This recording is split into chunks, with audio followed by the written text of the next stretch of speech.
Hello and welcome to the Human in the Machine podcast, the podcast about all things HCI. As ever, I'm your host, Professor Ben Cowan. Last week we were visited by Professor Andrew Howes from the University of Exeter. Andrew's a great friend of ours and is a world authority on cognition, decision making and computational modelling, and how this can be used in HCI to better understand people and design better systems. In this episode, Andrew talks to us about his recent work on collaborative AI and how computational modelling approaches can be applied to lead us towards AI systems that work with us. There are so many great ideas and insights in this talk, and I think it's going to be incredibly important for the future of collaborative AI, and so this is required listening, in my view, for anybody with an interest in collaborative AI and HCI. Again, if you like the podcast, please don't forget to review and follow us. And if you want to get in contact with us, you can by emailing us at humaninthemachinepodcast@gmail.com. Again, let us know what you think of the topics, if you've got any ideas for speakers, if you just want to leave a message to say hi, all will be welcomely received. Enough from me though, here's Andrew's talk, so sit back and enjoy.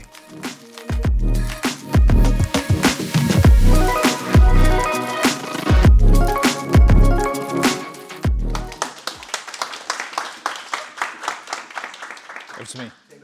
Thank you very much, it's very generous. I hope I can live up to being applauded before I've done anything. And the first thing I want to do is to point to an excuse and an apology, which is that the first word in my title is towards. Okay, so I'm not promising to deliver a complete explanation of how we should build collaborative AI systems. I'm going to give you some of the pieces that I think are potentially valuable and how they might fit together. But it's very much work in progress. And it's work, I've just moved to the University of Exeter. I've been there since August last year. And it has some beautiful buildings, beautiful landscaping. This is the Student Centre Forum. It's got the best feature of it is this wonderful suspended ceiling. The work has been conducted with colleagues at University of Michigan, the Finnish Centre for AI, the Turing Institute in London, and at the University of Birmingham as well.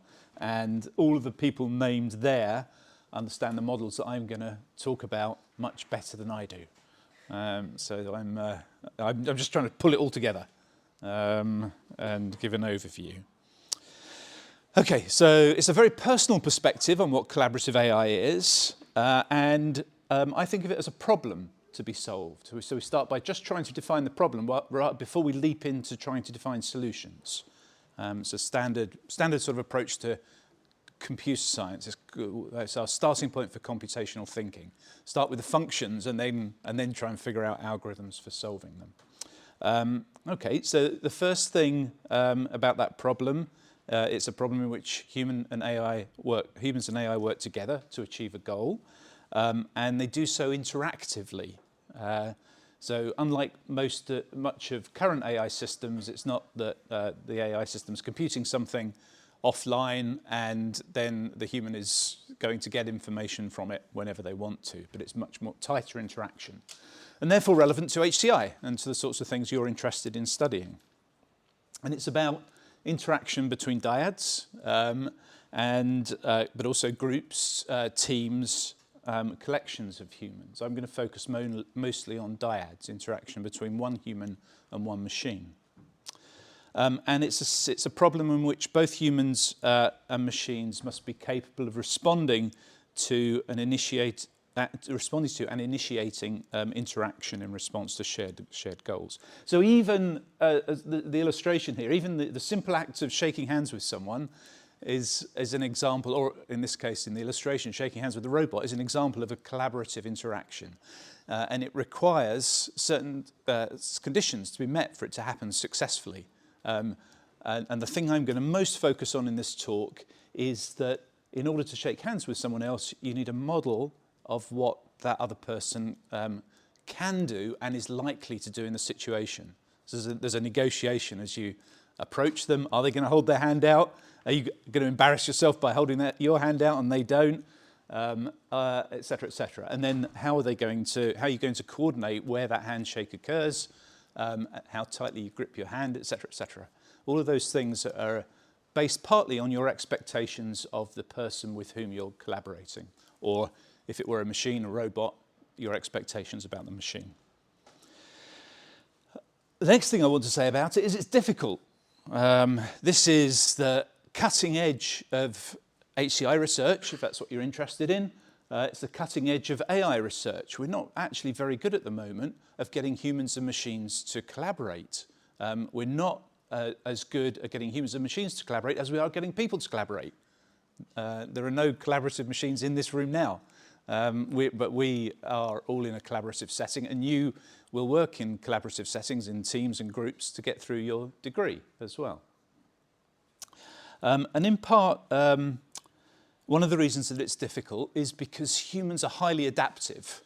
We change the way we do things. We learn strategies to do things, and those strategies are latent. They're, if you like, they're hidden in our minds, and we can observe each other's behaviour, but we do not know what lies underneath those behaviours, what's up here, all the soft stuff, the way in which our neurons are organised into strategies and policies.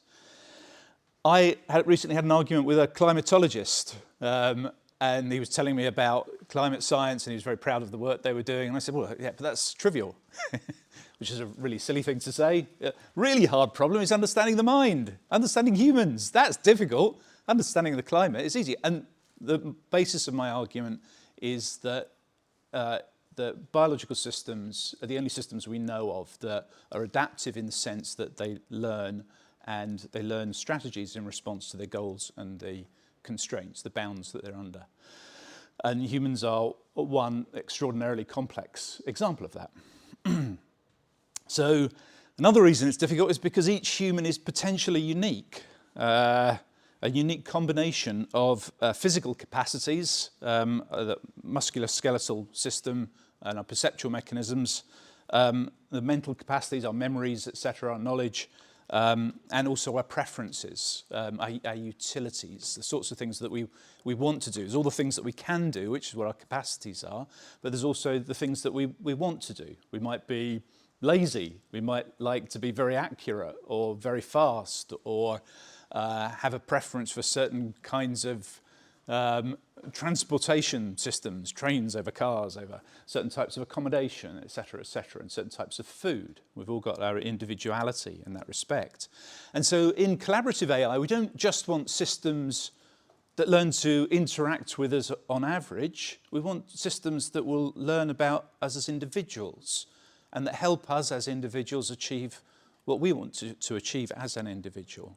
And that's a very challenging problem. And it's a problem that's not addressed in many ways by current AI systems, many of which, or current machine learning systems that are operated by big tech, many of which arguably, not exclusively, but what they try and do actually is make you more predictable by making your behavior more similar to everybody else. And that's one way in which they can exploit you better.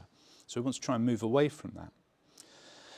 So the sum of what any one of you wants to do and can do is probably very different to what anyone else in the room wants to do and can do. And I think that's something we can all easily accept, but we forget. It's sort of part of the background knowledge that we have about the nature of humanity, but it's something that if we're building machines that can work with us, we need to foreground, not background. I want to manage expectations. I've already started to do this by pointing out to that first word towards in my title. And I want to say again, the talk does not report a complete working candidate machine architecture for collaborative AI.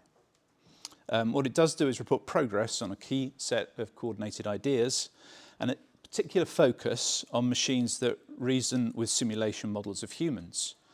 The illustration is a DALL-E illustration, and it's just supposed to give the impression of two people who are thinking about each other and have different models of each other that will hopefully facilitate interaction between them. Okay, so I'm going to start with an old classic in human-computer interaction. Right back in the 1980s, it was immediately one of the very first things that HCI researchers looked at, which is how we achieve pointing tasks. Except I'm going to take a radically different perspective. And the next slide, if I remember which one it is the best slide of the presentation, and it's all downhill from now, right? Okay, so enjoy this one, and then it's all downhill. Okay, so what you're seeing is the results of a reinforcement learning model of human pointing, in which there is no human data used to train the behaviours, and yet you should see some very human-like pointing behaviours in the way in which the arm is moved. And I'll try and explain quickly how that's achieved. I've tried to persuade my collaborators to put a skin over the skeleton because I think it looks rather gross. But one of the things that leaving the skin off does do is to illustrate some of the constraints, the bounds on the model, which is that the red lines represent 12 muscle groups that are used to control the movement of the shoulder and the elbow. And so they define the action space for a machine learning system. So what the machine learning system has to do is work out the exact sequences of muscle contractions over those 12 muscles in these two joints in order to make the movements given the goal that it's given. And the goal is represented by a reward function. So it gets more points for pointing, in the case of the top left, pointing to the ball, gets more points for doing so efficiently, quickly and accurately. And in the top right, it gets more points for tracking the movement of the ball. And in the bottom left, it gets more points for pressing the correct sequence of coloured buttons. Some of you may have, there used to be a game called Simon, I think it was called, which was a colour lights. You had to remember the sequence of lights and press them. It's that sort of game. And then in the bottom right, just to illustrate a layer of abstraction, it's a bit too small to see, but what the robot is doing is using a game controller to control the remote control car and drive it into the garage and stop it at the appropriate time. It doesn't do the steering, just the start and stop. But nonetheless, it illustrates the idea that the system can make use of interactive systems. Now, when this agent is first given these tasks, it makes entirely random movements. We should have an illustration of it doing that. But you can imagine the arm moving around in all kinds of strange ways. And what reinforcement learning does is learn very slowly and iteratively from experience in this task environment. It's about learning from experience. And it's the good, when it accidentally does a good behavior, that's rewarded. And so it's more likely to do that again in the future and less likely to do things that are not rewarded. And so it slowly learns to perform these tasks. And so there's no sense in which the trajectories, the human-like trajectories, are programmed in. They are not programmed in. They're learnt, they're acquired. So what this does is give us a fantastic capability to model humans through machine learning. And instead, as I say, we don't observe human behaviour. All we do is to model the situation, the cognitive task environment within which people perform, and then we use machine learning to learn the best way of behaving in that environment, and then we measure the extent to which that emergent behaviour corresponds to true human behaviour. And I'll show you the data in a second. So these points should be things I've covered. Let's just check. So movements are learn, not program. Model uses deep reinforcement learning. It improves a reward function, and it's not mimicking human data. It's a sequential decision process that's illustrated by the button pressing. It requires coordination between perception and action. So there's a model of that little ball at the top rather than head is a model of a single eye. We've modelled just a single eye. And it doesn't have head movements or eye movements. Okay. And this is an example of a generative AI system that is based upon a simulation model. So we can think of what the context is for learning, and that context is defined by the musculoskeletal system in the top left, the interactive task, which is where the reward function comes from, on the bottom left, the perception model, and then the RL-based policy, which is learned by the generative interactive simulation. Then we compare it to data. There's the old Fitts law. And as I say, Fitts law is not built into this system, but rather it emerges as a consequence of all of these constraints. And so we can compare to human data, and wow, it performs extraordinarily similarly. I'm not going to go into the details. You can look at these later to human data. And in fact, there's a tight correspondence, at least a correlation in the interactions, in the joint angles for movements to targets around different places on this circle. Okay. So if we put collaborative AI to one side, so immediately from an HCI perspective, this kind of model you can see would be potentially useful in if you're designing interactive devices for people that really require a high degree of manipulation with the hands and coordination with the eyes, whether that's joysticks, controllers, in-car control systems, all of these things. You could potentially learn about the efficacy of your design by deploying a simulation of it with this simulation model and seeing how the simulation performs rather than deploying it, or rather before deploying it with real humans. And so you could do that very rapidly in silico and iterate on prototypes of your design before moving into the real world. Okay. We'll get to, now, when we think about, before we move to eye movements, this type of model is what I'm going to argue in the talk is what we need in collaborative AI. So if a collaborative AI system has access to a model like this, so we go back to that handshaking example, it can work through with its model how to shake hands before actually trying to shake someone's hands with its very strong robotic arm and accidentally punching them in the stomach or crushing their fingers or et cetera, right? So the idea is it simulates things before interacting with humans.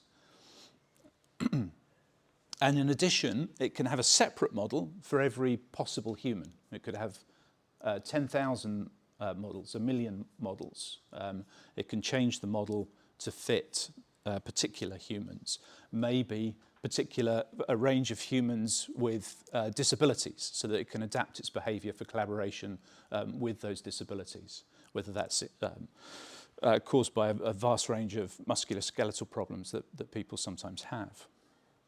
So let's look at a second model, one of eye movements. With eye movements, so one of the things that is sometimes built into accessible systems is the ability to interact through a gaze-based interaction. So we want to be able to model how people move their eyes to targets as well. And one of the this is the behavior of a particular model.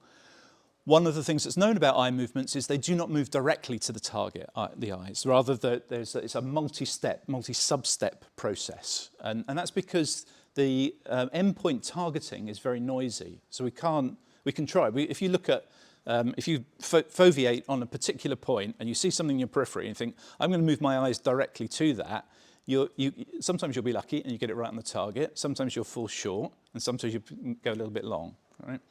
And the question is, what are there any distinctive features of those strategies that will help us understand what's happening when people look at things and when they gaze, in order to for a collaborative system, in order for it to be able to work out if somebody intends to select an icon, say, with a foveation, or are they just an intermediate step to some target? And one of the things that is known, and that the models reproduce using this reinforcement learning policy adaptation, is that people tend to systematically undershoot rather than overshoot or be centered on the target. And so the illustration here is an undershoot policy, where if you're trying to aim at the middle of 3 icons, what you will tend to do on average is fall short. The grey ellipse here represents the uncertainty in where you are going to. So three orders of three standard deviations of the endpoint, given targeting where the black plus sign is. So if you aim at the centre of the left icon, you get that grey distribution. If you aim in the bottom one, the target-centered policy, if you aim at the centre of the middle icon, which is where you actually want to end up, then sometimes you'll overshoot and sometimes you'll undershoot. And the problem with aiming where you want to end up, as in the bottom thing, is that you will overshoot more often, and overshooting is expensive because it takes time for your eyes to get there and to get back again. Whereas if you adjust your strategy to undershoot, then on average, you're going to take less time to get to the target. And this is observed in people, and what our models do is to show that that's actually an optimal policy under the assumption that eye movement end locations are noisy. Okay, so in the interest of time, I'm just going to skip over this one. When we look at the human data, which are represented here by the bars, the green and blue bars, the green part is the eye movement, and the blue part is the fixation, the gaze duration held on a target in order to select it. And you see the model data are the dashed lines, the black and red line. And they have been fitted only to one of these bars, and the rest are then predicted. So they're fitted, in fact, to the short bar, and then the rest are predicted by learning the optimal policy. In other words, the model adapting to the task and then making the predictions of the performance. So what we can do with this is very small target sizes. We can work out what people are going to be able to do, what an individual is going to do on the basis of just making a very small number of measurements at higher target size, or vice versa. So the model allows us to fill in, predict what people would do in circumstances that we haven't actually directly observed. Okay, so to reiterate some of the points I'm making here, these models are not about model-free learning to mimic human behavior, which is what we see a lot of the way in which machine learning is deployed at the moment in order to interact with humans. The assumption is we make no assumptions about the humans at all in our machine learning systems. They're just streams of data, and from those streams of data, we'll learn to be able to try and predict what's going to happen in the future on the basis of what's just happened. That's not what we're doing here. Those models, those that we see used by Google and Facebook, etc., those model-free learning systems have very high dimensionality. They use billions of parameters to try and fit to the human behavior. And what we're trying to do is work with a very low number of parameters, so that we're parameter efficient and we're data efficient, which means we should be able to use less human data and less parameters in our model. Using less data means that we should be able to adapt more quickly to individuals, and using fewer parameters should mean that we make less use of very expensive computing resources in order to run our models. So the modelling should be more sustainable. It's not making use of vast GPU clusters in order to perform the tasks. Now, the cognitive task environment I've already hinted to is defined by two sorts of things. One is the capacities, the capabilities. Those red lines in the musculoskeletal model, they're representing our capacities, at least our musculoskeletal capacities, but they can also be perceptual motor capacities, or perceptual capacities, so that the fall off in acuity from the fovea with eccentricity is another capacity, but also our preferences, our utilities, the things, as I was saying, that we want to do rather than things that we can do. So these two things are crucial. And some tasks focus more on capacities and others more on preferences. And when we get to decision making, it's much more about preferences. It's about what we want to do and less about what we can do, though that's still the case that both are present and both are important. So here's an important preference problem: cake or apple?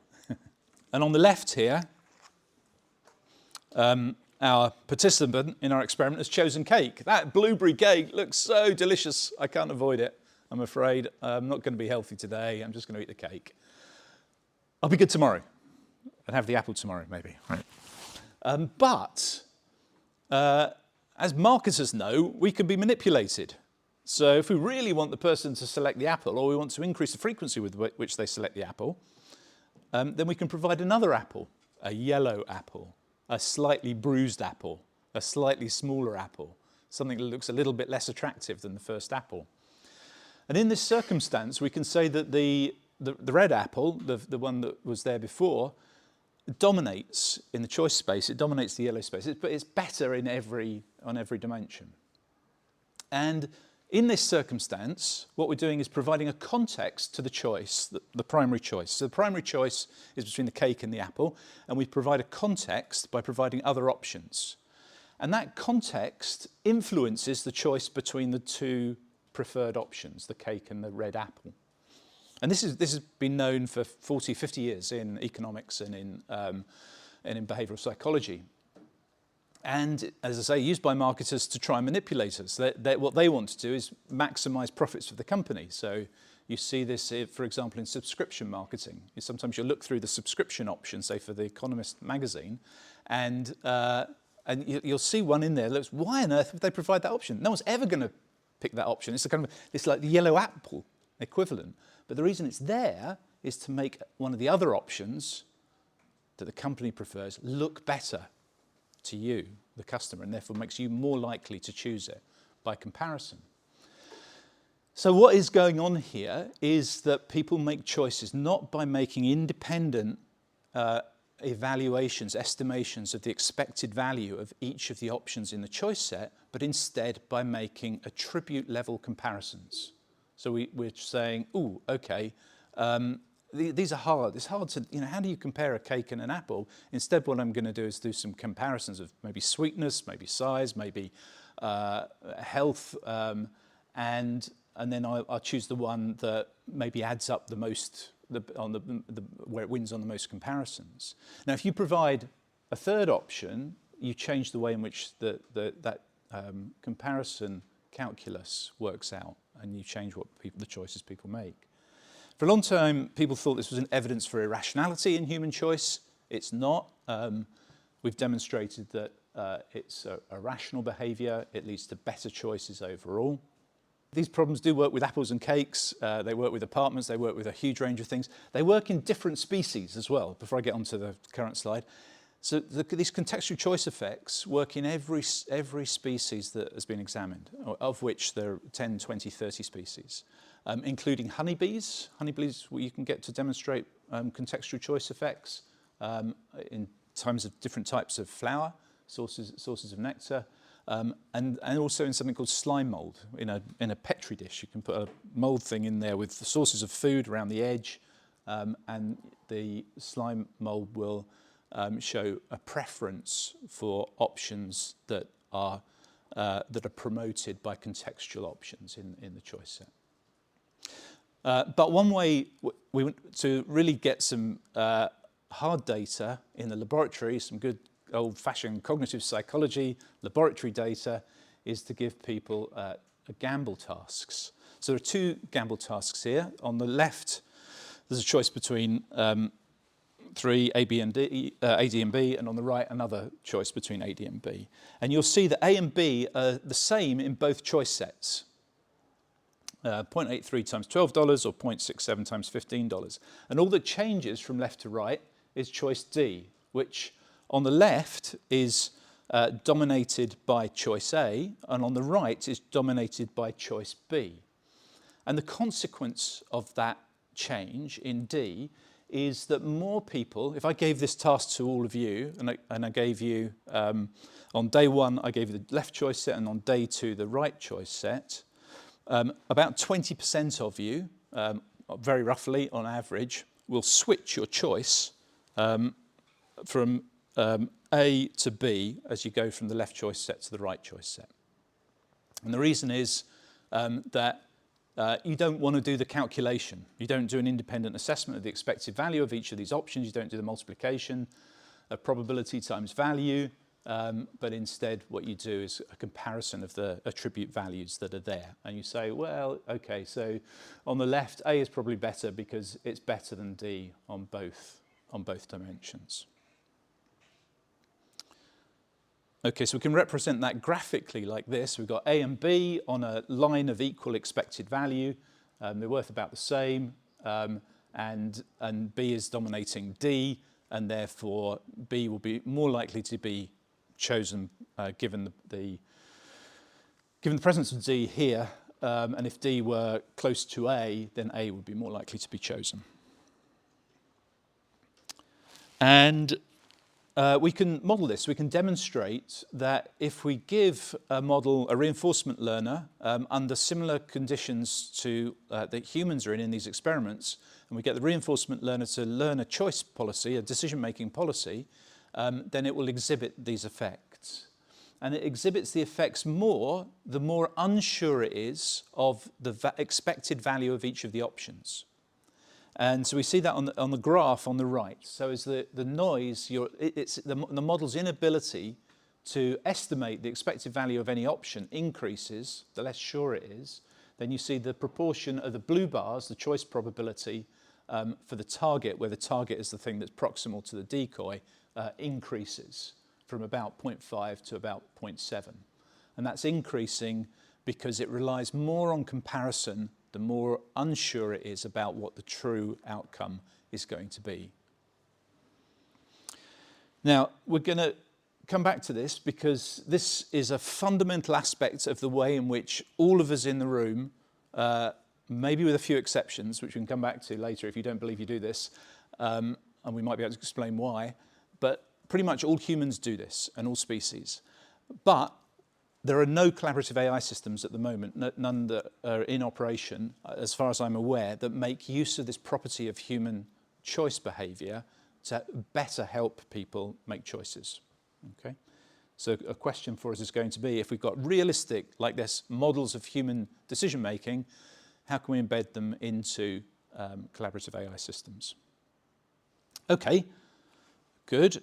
Only a little bit behind. So there's what we looked at is how we can model humans. How can we build computational models of humans, both for perceptual motor tasks and also for higher level decision-making tasks. And so now what we want to do is to think, how can we embed those models, how might we be able to embed those models into collaborative AI systems? So I'm going to provide a framework for thinking about this. And here's the basics framework. So on the left, we've got a real human. And the real human's got preferences, perceptual noise, beliefs, motor noise, all those bounds. But those things are latent. They're hidden in here, right? You don't really know what my preferences are, and they're not directly revealed in behaviour, as we've seen, though there is trace evidence of them in the behaviour. And on the right of the figure, we've got a putative collaborative AI system. And the collaborative AI system, it can't look inside the head. All it can do is observe the stream of behaviour, which we've labelled Y here, the stream of actions taken by the human. And it can also intervene. It can act on the human. It can suggest things for the human to do, tasks for the human to do, for example, or it can give the human advice, which we've labelled D. D is for design. There's a reason in statistics for that, but don't worry about the naming for the moment. We've got Y and D. And inside, on the right, the collaborative AI system, we've got a model in green. So that's a model of the human, and that model's got a set of parameters, theta. So the model's got some structural assumptions, which is that, for example, it's got a model of the human perceptual system, which has foveated vision, with high acuity fovea and low acuity peripheral vision. It's got a memory system. It's got an ability to learn and adapt to new tasks. It's got a structure for the reward function. But all of those things need parameters. So my visual system and my memory system is much worse than yours, I can assure you, because these things degenerate with age, as I notice too frequently. And some of you will have exceptional perceptual systems, memory systems, and you'll be able to perform tasks and learn tasks much more quickly than I can. So those parameters, theta, can be used to represent those differences between us. Okay? They can be used to individuate this model. And what we want to do is to be able to work out the probability of a particular human having a set of parameters theta, given what the observations we've made y, in the context of the interventions that we've made d. So that's what that p theta given d comma y means. That's the probability of theta given d and y. And as we do, and that's a probability distribution. We're never absolutely sure about someone else. We can just be probabilistically certain given what we've seen of that person. And obviously the more we see of them, the more sure we might be, we'd hope to be. And then if we've got that, we can update, with that probability, we can update our model, our values of theta, and then we can make choices about what to do on the basis of that probability distribution. And we can inform our choice of what to do by a different probability distribution, which is the probability of a design given our estimates of theta and the behaviour that we've observed, and given our intention to maximise some objective, and we might assume that that objective is to help the human, right?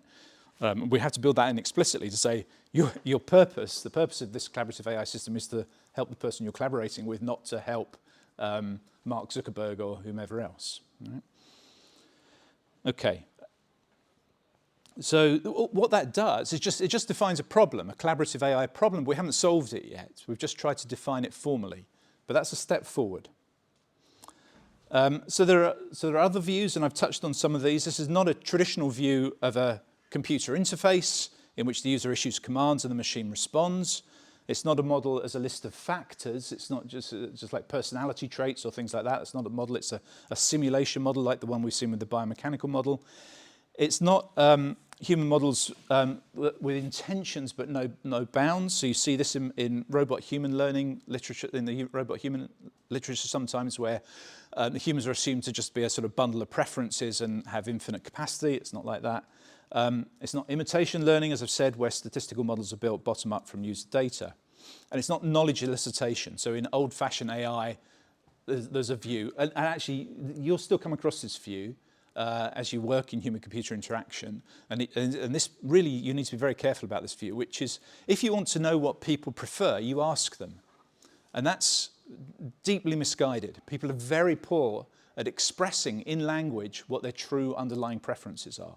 So you have to really look at the understandings that we have about how to reveal those latent preferences with experiments, rather than assuming that people can just tell you what their preferences are.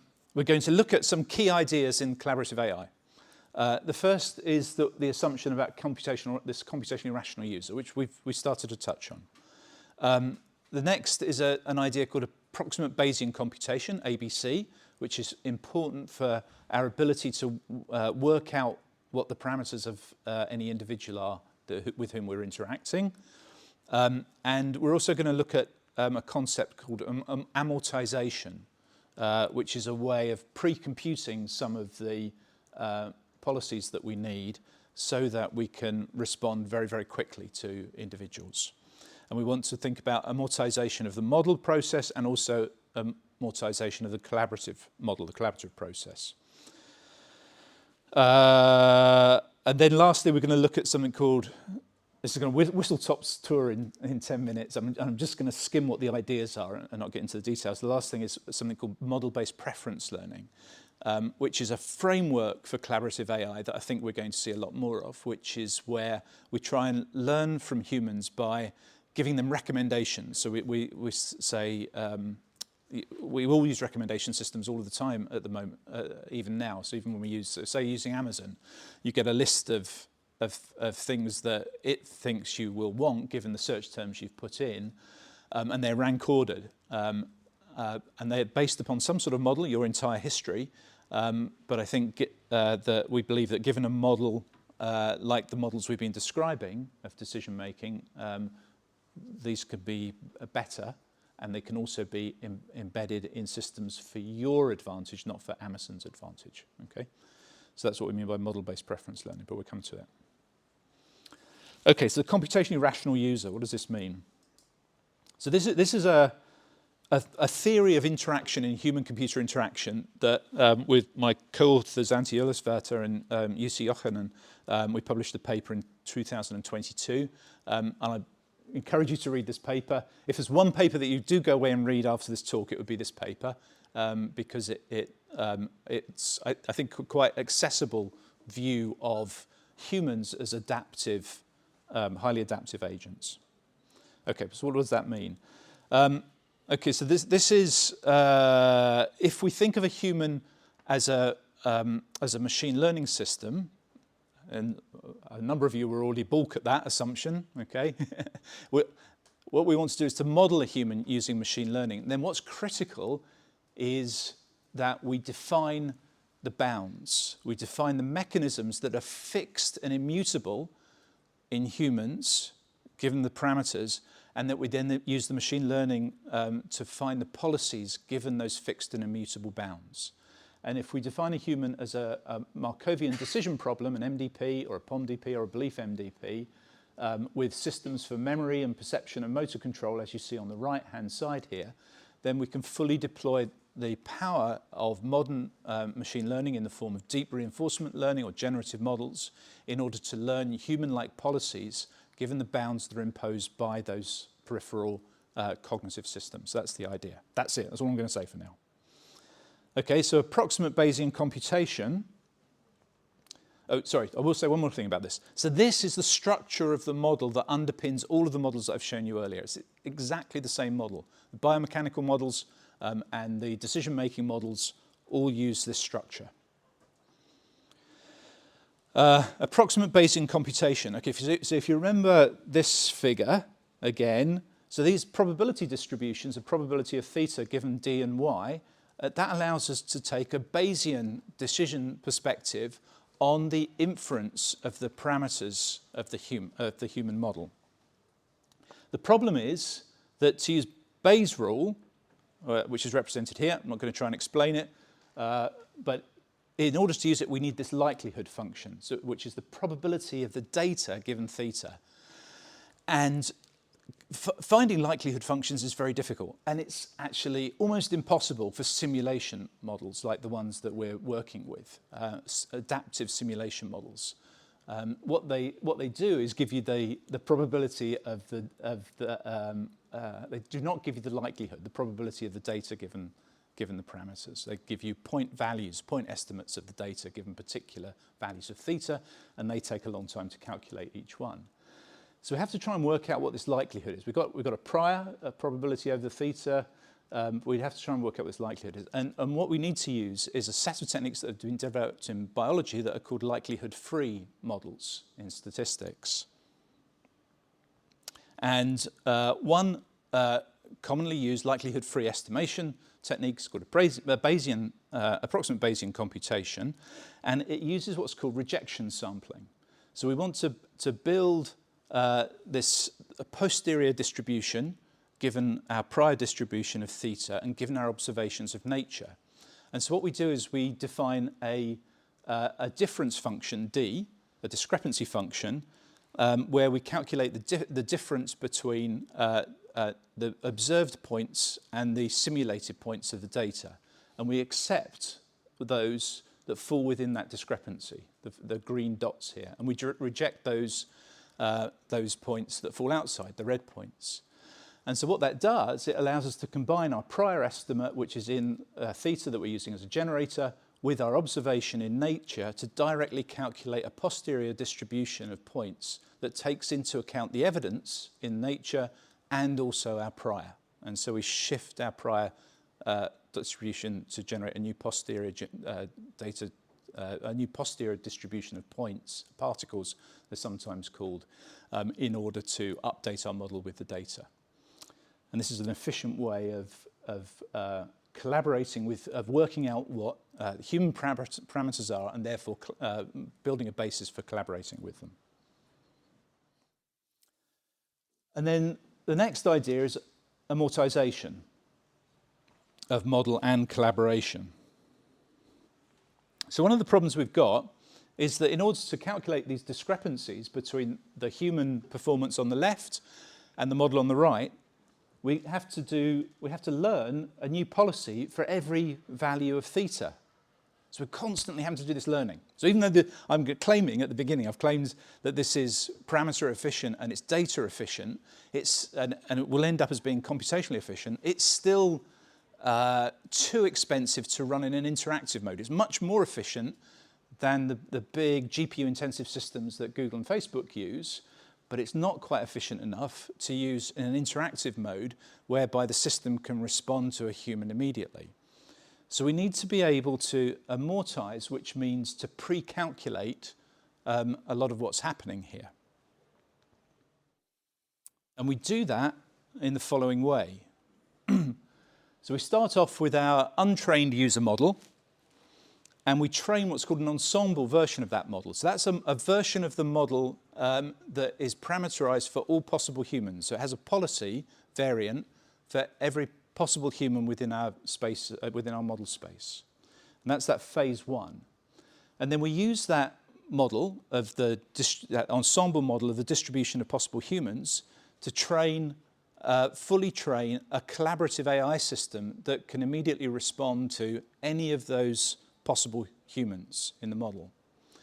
And then in phase 3, we can deploy that with a real user, so it can very rapidly do make the right choices about what task to give the human to work out, if you like, what type of human they are, and then to help them accordingly. So that's in phase 3. So we end up with a fitted user model here. And that's a process called amortization, and you see a lot of work on amortization now in collaborative AI research. And if you do that with the pointing model, so we take the eye movement model again, and we deploy that collaborative AI architecture for that model, then what we want to be able to do is to work out how good in silico this is. For any ground truth model, we want to be able to work out how good its perceptual mechanism is and how good its motor system is. And they're represented by a small set of parameters theta.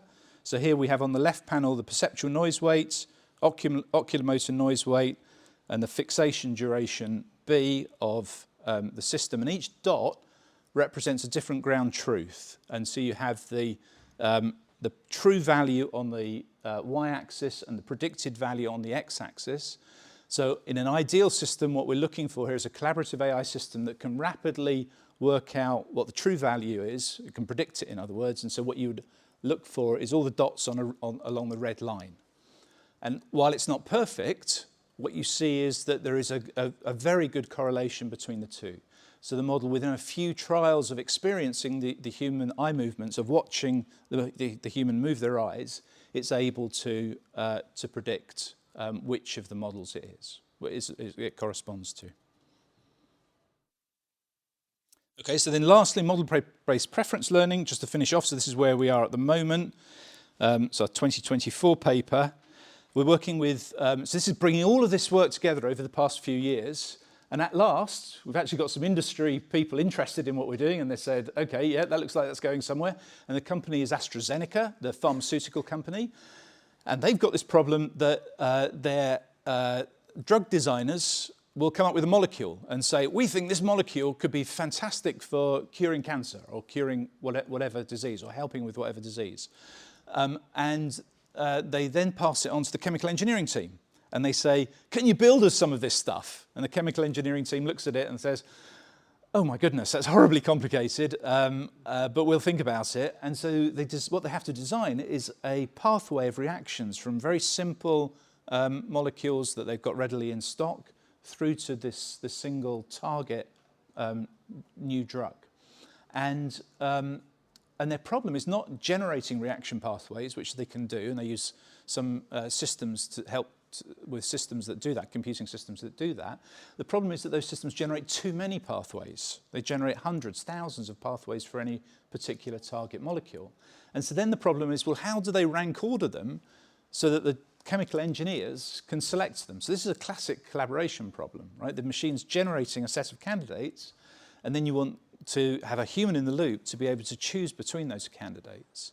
And the reason you want the human to stay in the loop is because they've got knowledge of the real world, of the context.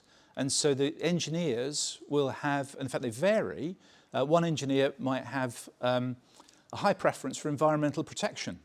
And so they'll say, I don't like the third reaction in that pathway because I know what the polluting effects of it are. And so I'm not going to choose any pathway that has that reaction in. A different engineer, maybe with less experience or different preferences, might say, I'm less bothered about that. I'm really worried by the pollution that molecule causes.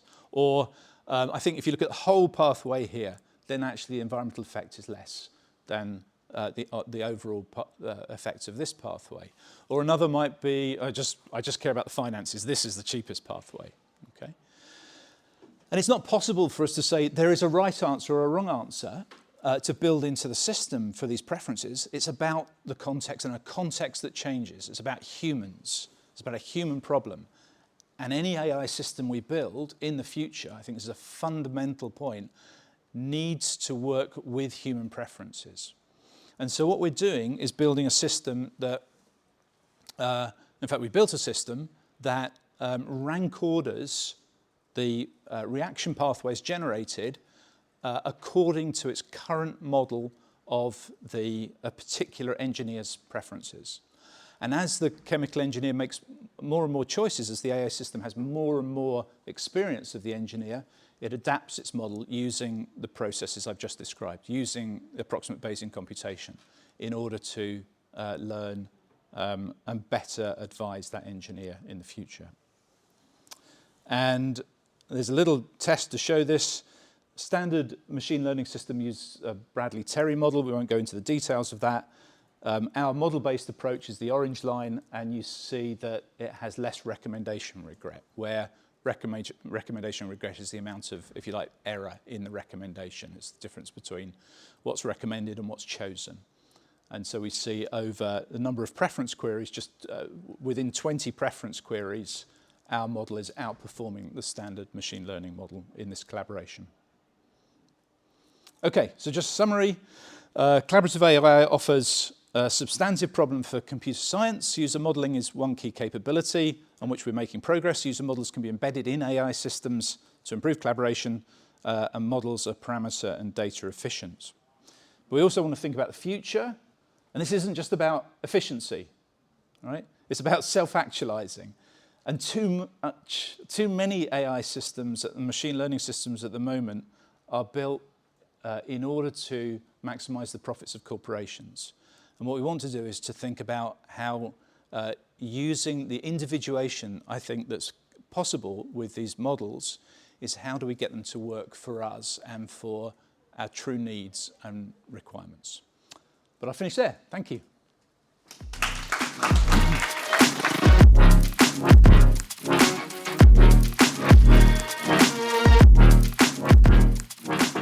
Thanks so much again, Andrew. During the talk, I was thinking, why not just have the apple and the cake? I'm clearly recording this too close to lunchtime. Anyway, don't forget to review and follow us. And if you want to get in contact with us, you can by emailing us at humaninthemachinepodcast@gmail.com. All that's left for me to say is, I've been Ben Cowan. Stay curious and don't let the machines get you down. Until next time.